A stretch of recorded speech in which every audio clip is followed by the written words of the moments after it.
I have experience working with actors, and what I found was that working with him ultimately was no different than it is with any other actor. Mm-hmm. He just shows up. Mm-hmm. He wants to be an actor. He wants to be a performer. He wants to give a good performance, and he wants me to help him get there. I did. Although certainly I wrote the part for him. So I was playing into his strengths when I was writing the screenplay. And that was great because it afforded us more time on set. I didn't have to give him that much direction. He knew how to play the part. Mm-hmm. And so we were able to, do fewer takes and move on and try new things and have fun with it. Mm-hmm. He really likes to improvise. He likes to throw things out and to get a little, be more creative on set. And so as a result of me not having to do 100 takes because he just nails it in take one, mm-hmm. we're able to get a little bit more flexible and have a lot more fun.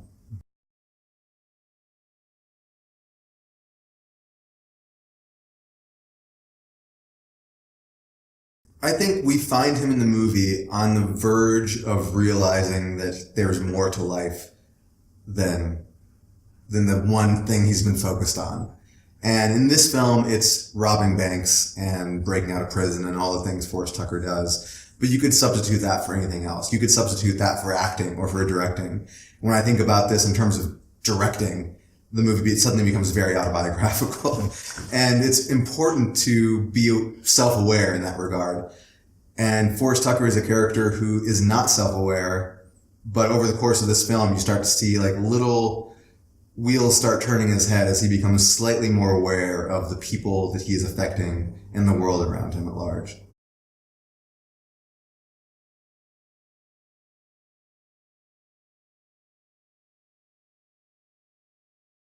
Oh yeah, absolutely. Those I love all those movies. It's really easy to say that, everyone loves that period in American cinema because there were legitimately great movies being made within the studio system and that happened then and will never happen again. So part of our affection for it, I think, is the countercultural side of things. Yeah. The sense that the lunatics are taking over the asylum. But certainly the movies themselves were truly great.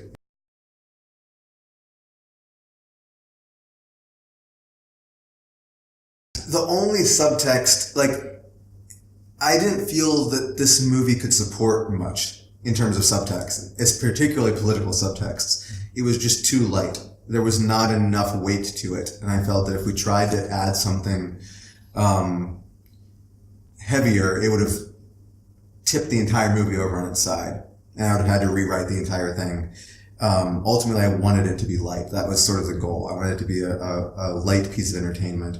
But there are aspects of it that nod in that direction, particularly in regards to Forrest Tucker's character and the fact that he has hurt people in the past. So I suppose the best way to describe it is there are emotional subtexts to what is, for the most part, a very lightweight and fun movie.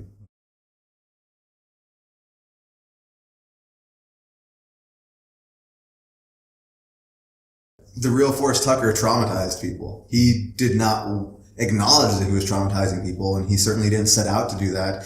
But he is, because you're putting someone in harm's way. Mm. And I wanted to both participate in the myth of the gentleman bandit, but also acknowledge the rough edges and the heartbreak and sorrow that comes in his wake. Mm. So both in terms of the people that he's robbing, but even more than that, the people that have gotten close to him in his life and are left behind.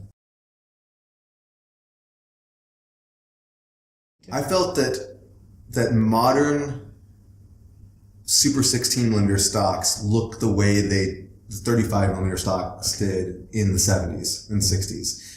I think the technology, now that Kodak is the only company making film, the technology that Kodak has developed over the years has resulted in a 35mm stock that is pristine. And you can certainly beat it up. You can make it look a certain way, but you have to work for that. Whereas with Super 16, you just put the film in the camera, press the button, and you're naturally going to have that aesthetic baked into the image.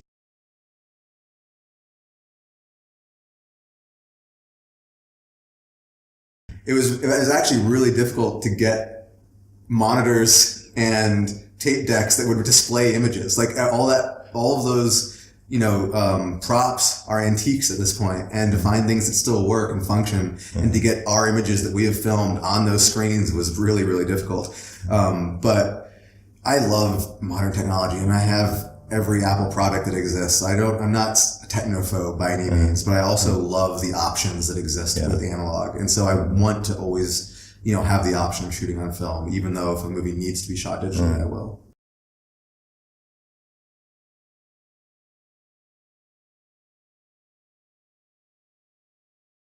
It wouldn't have looked the same, and just the way the qualities of the ratio from like the brightest point in the sky, which is that sun, to the shadow that surrounds most of the frame. That's the type of thing that is only going to happen in film, and you can't, there's no algorithm that can recreate that.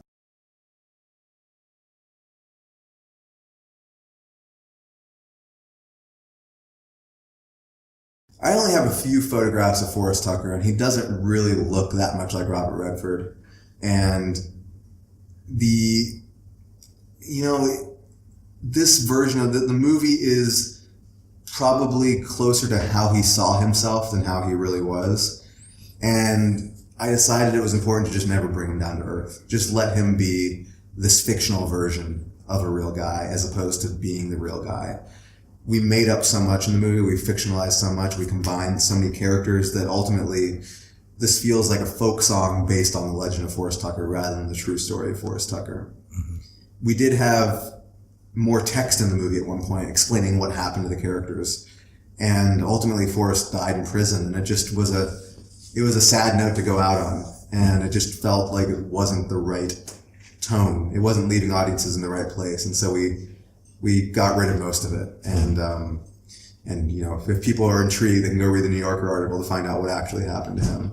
But we decided to just leave a little bit of history out of the film to keep the tone intact.